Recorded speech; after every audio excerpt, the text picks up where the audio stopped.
આપણે ધોરણ 2માં ગણિત વિષયના અધ્યયન સંપુટમાં એકમ 1 ચાલો શણગારીએ તેમાં અધ્યયન નિષ્પત્તિ 8-6-1 સરવાળા અને બાદબાકી કરવા માટે લવચિક પદ્ધતિઓનો ઉપયોગ કરે છે તથા સ્થાન કિંમતની સંકલ્પનાનો ઉપયોગ કરીને બે સંખ્યાઓને ઉમેરે છે તે શીખીશું.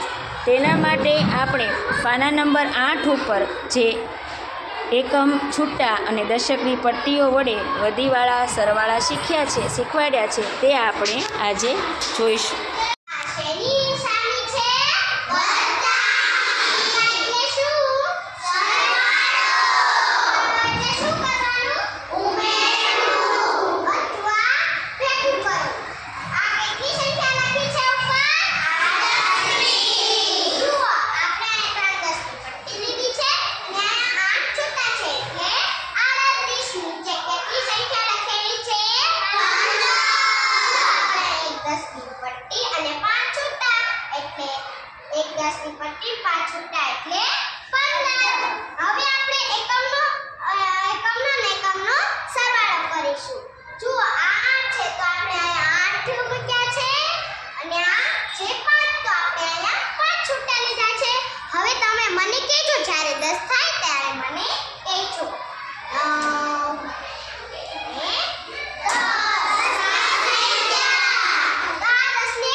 ખૂબ સરસ સાક્ષીબેન, થેન્ક યુ.